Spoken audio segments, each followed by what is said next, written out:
Hello friends, वापस से स्वागत है एक नई कहानी के साथ। और आज की कहानी है मस्त मौला आदमी। अगर यह कहानी आपको पसंद आए तो एक लाइक जरूर करें। रात के लगभग 11:30 बज रहे थे। मुकेश शर्मा दिल्ली के एक रिजॉर्ट में अपनी कॉलेज फ्रेंड रिया के विवाह समारोह में शामिल हुआ था। विवाह के सभी काम अपनी गति से चल रहे थे। जयमाला का कार्य सुचारू रूप से जारी था। रिया के शुभ चिंतक स्टेज पर आकर रिया और उसके पति को उनके आने वाले जीवन के बारे में अपने अपने तरीके से शुभकामनाएं देकर धीरे धीरे जा रहे थे। मुकेश भी रिया को अपनी शुभकामनाएं देकर एक कुर्सी लेकर आराम से बैठ गया और समस्त वैवाहिक गतिविधियों का लुत्फ उठा रहा था। कभी जयमाला का स्टेज शो तो कभी डीजे डांस फ्लोर का उसका ध्यान अपनी ओर आकर्षित कर लेता। डीजे डांस फ्लोर पर शादी में लोग तरह तरह डांसिंग स्टेप करके कुछ लोगों को हैरान कर रहे थे, तो कुछ हास्यपूर्ण डांस करके शादी के माहौल को खुशनुमा बना रहे थे। इन सब क्रियाकलापों के बीच अचानक मुकेश का ध्यान एक ऐसे व्यक्ति पर गया जो न तो घराती लग रहा था, न ही बाराती लग रहा था, और न ही वह रिजॉर्ट का कोई कर्मचारी ही लग रहा था, लेकिन डीजे के डांस फ्लोर से लगभग 10-12 फीट की दूरी पर अपनी मस्ती में नाच रहा था, बेफिक्र मस्त मौला बनकर। उसकी उम्र भी लगभग 65 से 70 वर्ष की रही होगी, और वो इस तरह बेसुध होकर नाच रहा था कि जैसे उसने अपने सारे गमों को किसी धुएं में उठा दिया हो और अपने उस पल को पूरी शिद्दत से आनंद पूर्वक जीना चाहता हो। काफी समय तक मुकेश उसे देखता रहा। उस वृद्ध की वेशभूषा ऐसी थी कि जिसे देखकर कोई भी उसे हीन भावना से देखकर न जाने कैसी कैसी भाव भंगिमा बनाता। और कुछ कुछ ऐसा भी हो रहा था, उसकी पैंट के दोनों पौचे उधड़े हुए थे, जैसे वह अभी अभी साइकिल चला कर आया हो और साइकिल के गियर में फंसकर उसकी भौंचे उधड़ गए हों। उसकी शर्ट की दोनों आस्तीन के बटन गायब थे। कपड़े भी इतने मैले कुचैले थे जिस पर सूखी मिट्टी साफ साफ दिखाई पड़ रही थी। ऐसा लग रहा था कि न जाने कितने दिनों से उसके शरीर पर पानी न पड़ा हो। कहीं कहीं पर किसी कालिक के दाग धब्बे थे, तो कहीं कहीं सूखी मिट्टी जिसमें रेत के अंश भी दिखाई पड़ रहे थे। कभी वो नाच लेता तो कभी थोड़ा रुककर चारों तरफ देखने लगता। जहां चारों तरफ लोग कोई डीजे पर डांस का लुत्फ उठा रहे थे, तो कोई विवाह की सजावट के माहौल में ढलकर वहां की वैकल्पिक सुंदरता के साथ सेल्फी लेकर उन पलों को अपने कैमरे में कैद कर कोई खाना खाने में मस्त थे, तो कुछ खाने से काफी दूर खड़े रहकर खाने के स्टॉल पर भीड़ के कम होने का इंतजार कर रहे थे।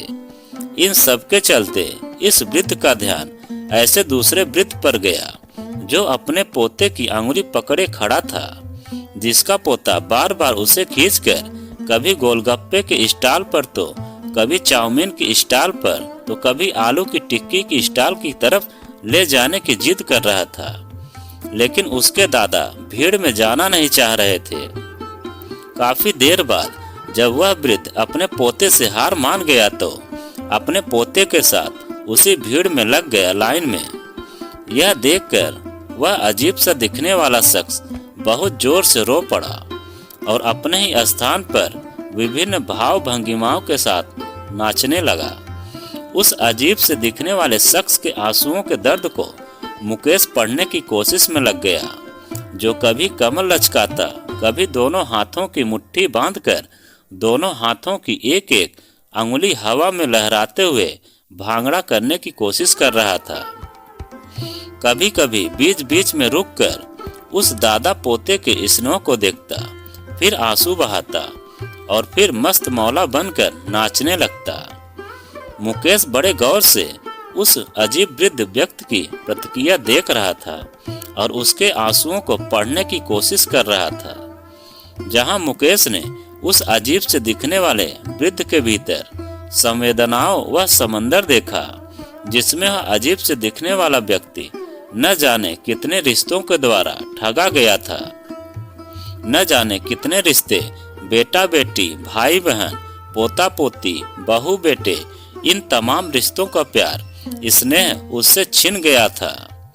मुकेश ने उसके आंसुओं को पढ़ा तो उसने पाया कि एक बाप जो अपने जवान बेटे के साथ किसी तीर्थ पर जाना चाहता था, हरिद्वार के 4 धाम की यात्रा के करते हुए चित्रकूट की मंदाकिनी नदी पर बैठकर चंदन घिसते हुए यह अभ्यास करना चाहता था कि गंगा जी घाट पर भई संतर की भी तुलसीदास चंदन घिसे तिलक करे रघुवीर। एक ससुर अपनी बहू के हाथों से गर्म गर्म पतली पतली रोटियां सिकवाकर उनमें घी लगवाकर मूंग की पतली सी दाल में भिगोकर खाना चाहता था। एक ससुर जो अपनी बेटी दामाद के मस्तक पर रोली चंदन का तिलक करके उसे विदा करना चाहता था। एक दादा नाना जो अपने पोते पोती और धोते धोती के साथ हाथी घोड़ा बनकर खेलना चाहता था, उनके साथ अपना बचपन दोहराना चाहता था। एक भाई जो अब बूढ़ा हो गया था, अपनी बूढ़ी हो चुकी छोटी और बड़ी बहनों के साथ बचपन वाली हर शैतानी को याद करके बचपन की हर याद को जीना चाहता था। अपने दौर का एक मस्त मौला लड़का जो अब 65 वर्ष की अवस्था में खुद को फिर से जवान करना चाहता था।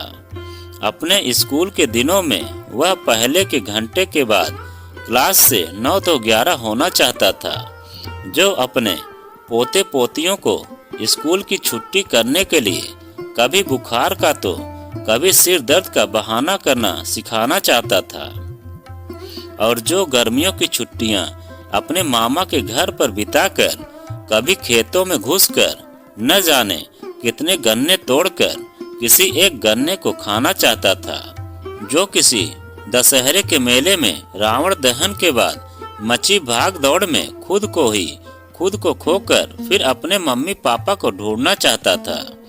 अपनी शर्ट की आस्तीन कभी आंसू से तो कभी निकलती नाक को पोंछना चाहता था, जो कभी अपने स्कूली दिनों के दोस्तों के साथ की हर मस्ती दोबारा जीना चाहता था। वो बस अपने बचपन से जवानी तक के हर लम्हे को फिर से जीना चाह रहा था। खुद में इतनी सारी अभिलाषाओं और किरदारों का समंदर समेटे वह अजीब सा दिखने वाला व्यक्ति बस नाचता जा रहा था, एकदम मस्त मौला होकर। मुकेश उस अजीब से दिखने वाले व्यक्ति के भीतर छिपे किरदारों से मिल ही रहा था कि अचानक किसी की तेज आवाज से उसका ध्यान भंग हुआ, क्योंकि मुकेश की तरह अन्य लोगों का भी ध्यान धीरे धीरे उसकी ओर गया तो बात दुल्हन के पिता यानी रिया के पिता तक पहुंची, जिन्होंने बाहर रिजॉर्ट के मुख्य द्वार पर बैठे सिक्योरिटी गार्ड को बुलाया गया और उसे कुछ हड़काते हुए स्वर में रिया के पापा ने कहा, तुम्हें यहाँ किस लिए रखा गया है? कोई भी प्रोग्राम में घुस जाए, चलो तुरंत इसको गेट के बाहर करो। रिया के पापा ने सिक्योरिटी गार्ड को कुछ इस तरह अंदाज में डांटा कि सिक्योरिटी गार्ड के मुंह में कुछ भी कहने को शब्द नहीं थे, बस सिर नीचे झुकाकर धीरे से सॉरी बोलकर उस अजीब से दिखने वाले मस्त मौला व्यक्ति की बाहें पकड़कर खींचने लगा।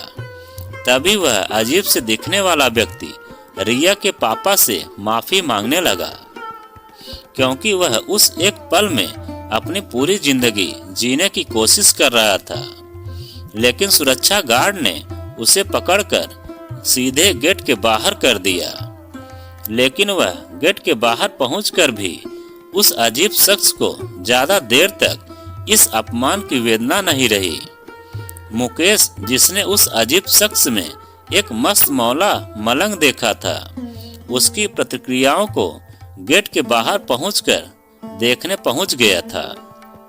वह अजीब शख्स बाहर आकर भी नाचने से माना नहीं, और वह नहीं रिजॉर्ट की लाइटों की रोशनी रिसोर्ट के बाहर भी काफी दूर तक फैली थी, और डीजे का शोर भी काफी दूर तक सुनाई दे रहा था। वह अजीब शख्स बेफिक्र मदमस्त बिना किसी की फिक्र के कौन उसे देख रहा है कौन नहीं देख रहा, इन सब बातों से अनजान बस नाचता जा रहा था। काफी देर तक नाचने के बाद जब उसका बूढ़ा शरीर थकान से चूर हो गया तो अचानक वह गायब हो गया और मुकेश की आंखों से ओझल हो गया था। एक रिश्तों का ठगा अजीब किरदार था उसका, मस्त मौला। तो दोस्तों, यह कहानी आपको कैसी लगी कमेंट में लिखकर हमें जरूर बताएं। और आप अगर हमारे चैनल पर नए हों तो प्लीज़ चैनल को सब्सक्राइब करें और वीडियो को लाइक जरूर करें। और ऐसी ही वीडियो देखने के लिए आप हमारे चैनल पर विजिट जरूर करें और एक प्यारा सा कमेंट जरूर करें।